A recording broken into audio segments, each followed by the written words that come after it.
Bismillahirrahmanirrahim. Assalamualaikum warahmatullahi wabarakatuh. Selamat pagi dan salam sejahtera untuk kita semua. Shalom. Om Swastiastu, Namo Buddhaya, salam kebajikan. Alhamdulillahirrabbilalamin. Tentu kita berbahagia hari ini bisa dipertemukan dalam keadaan sehat walafiat. Dan tentunya saya mengucapkan terima kasih yang sebesar-besarnya kepada Gubernur Bank Indonesia, Bapak Peri Warjio. Berikan tepuk tangan kepada Pak Gubernur kita. Thank you for your inspiring speech. Luar biasa tadi, berapi-api, substance-nya kuat, dan juga menggerakkan kita untuk terus memberikan dorongan dari semua sektor yang hadir di acara yang baik ini.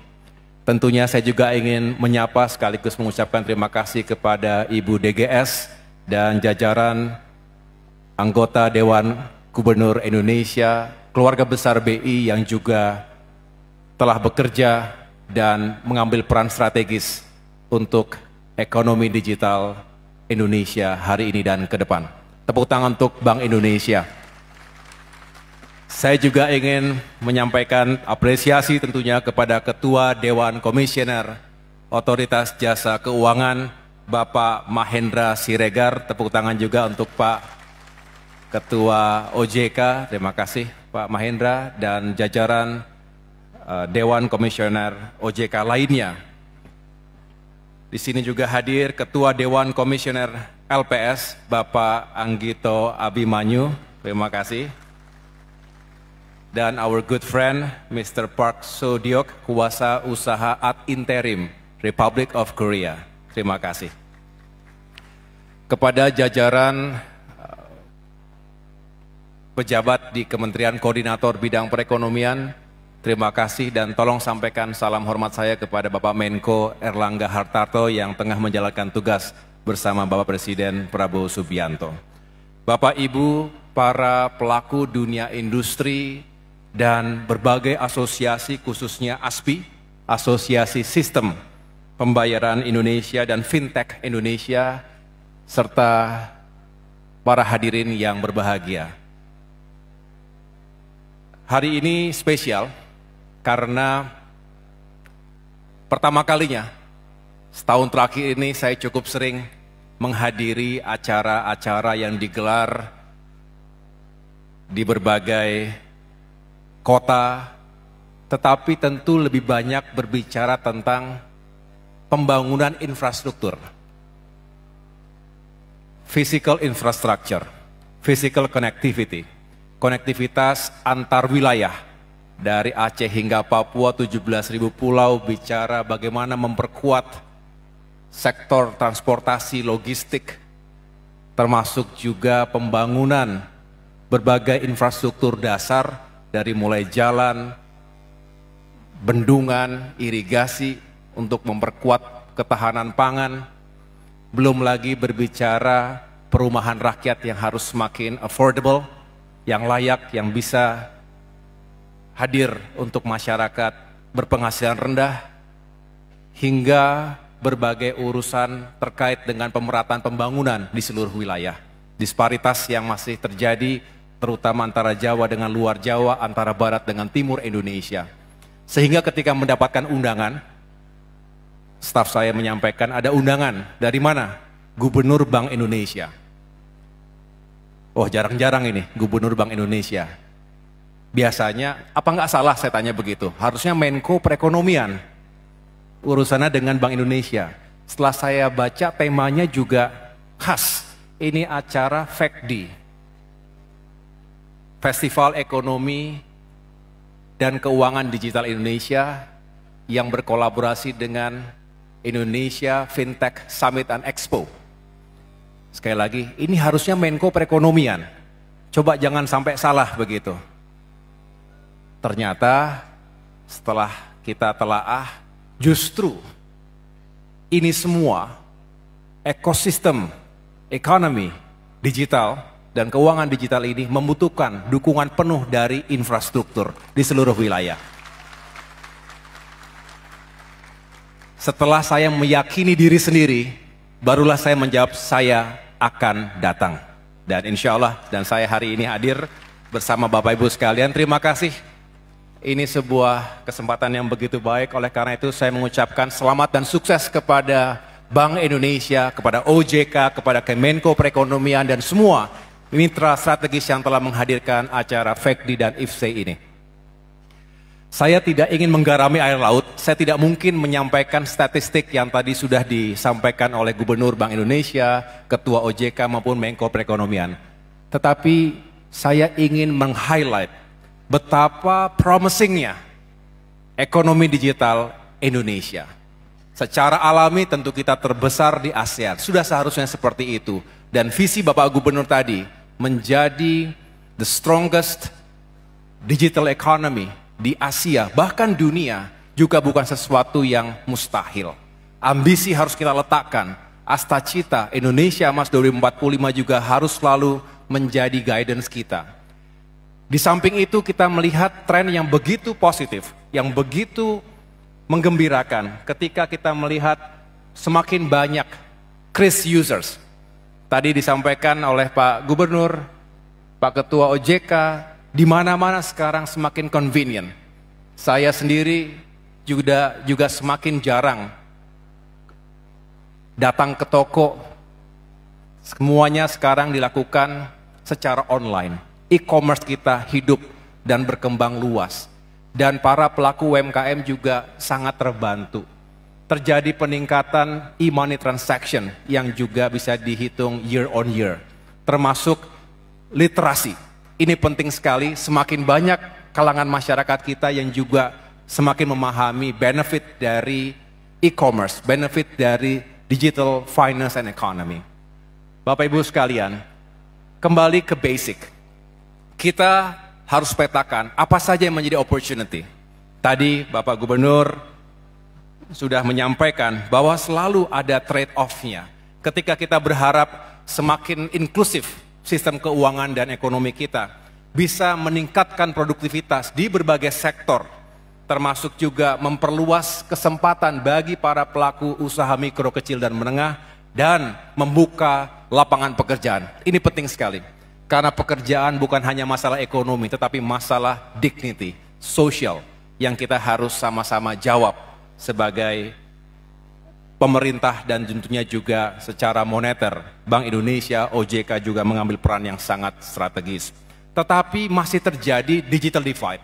Dan bahkan kalau tidak kita tangani secara serius, infrastruktur tidak merata atau belum merata di seluruh Indonesia, baik physical infrastructure maupun digital infrastructure. Kami akui bahwa masih banyak pekerjaan rumah kita untuk bisa menghadirkan infrastruktur yang terjangkau dan dirasakan manfaatnya oleh seluruh wilayah dan seluruh masyarakat Indonesia. Oleh karena itu, kita hadirkan infrastruktur agar kita mengurangi gap antara mereka yang memiliki akses terhadap ruang digital dan mereka yang belum punya akses tersebut. Dan last but not least tentu bicara tentang data security, privacy. Setiap kecepatan, speed and scale pasti ada trade-off-nya, yaitu privacy security. Kita selalu bertanya-tanya, lebih mending mana kita menjaga itu semua dengan kecepatan yang kita nikmati, tetapi kita sulit ketika serba cepat, serba mudah, serba real time, kemudian tiba-tiba menjadi terhambat, terganggu, kita pasti akan berontak, kita akan resist. Oleh karena itu pilihannya hanyalah memperkuat sistem pengamanan. Data security, ini penting sekali. Mari kita kemudian fokus bahwa pada akhirnya kita ingin melihat 3 elemen utama dari digital economy ini. Selalu aktornya. Kita harus melihat apa yang menjadi keinginan, tren, dan aktor ini penting untuk kita ajak bicara. Oleh karena itu, kita buka ruang interaksi, platform.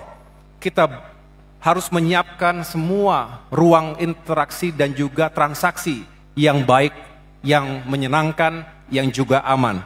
Terakhir, tadi beliau berdua menyampaikan trust. Kepercayaan publik ini penting. Karena trustlah yang akan membuat sistem ini akan semakin berkelanjutan dan juga semakin baik ke depan. Bapak Ibu sekalian, secara umum kita berbicara infrastruktur untuk meningkatkan ekonomi digital dan keuangan. Oleh karena itu, marilah kita lihat aspek-aspek apa saja. Yang jelas kita membutuhkan reliable digital network. Ini juga harus kita kawal dan tentu tidak murah. Ini harus kita bangun dengan baik. Yang kedua, data center. Sekarang tumbuh di mana-mana. Dan data center ini harus semakin canggih dan AI ready. Kita sering berbicara tentang artificial intelligence. Klaus Schwab mengatakan from World Economic Forum, we are moving from the digital economy to the intelligent economy. One where decisions, products, and services are driven by AI, artificial intelligence. Jadi kita tidak bisa lagi melihat ke belakang, maka kita harus semakin adaptif dan juga menghadirkan pemahaman yang utuh. Apa saja yang menjadi benefit, tapi apa saja yang menjadi konsekuensi di sini.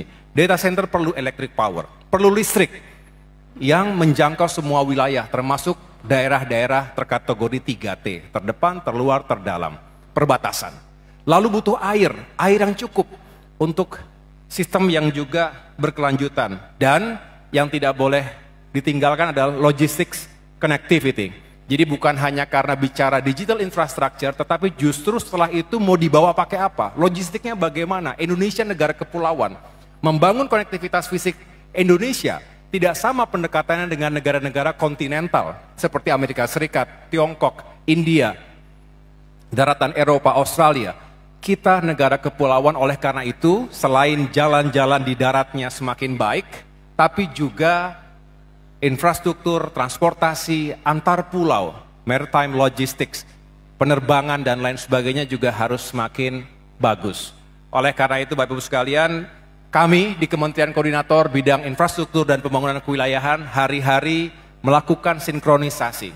By the way, saya sangat mengapresiasi tema besar acara hari ini, sinergi dan inovasi untuk akselerasi transformasi ekonomi dan keuangan digital Indonesia. Ada 4 kata kunci, 4 variabel. Yang pertama sinergi, inovasi, akselerasi, transformasi. 4-empatnya adalah kata kunci untuk sukses di abad ke-21. Saya rasa ini sesuatu yang luar biasa dan kami juga ingin melakukan itu di Kemenko kami. Tentu di bidang infrastruktur, konektivitas, dan pemerataan pembangunan.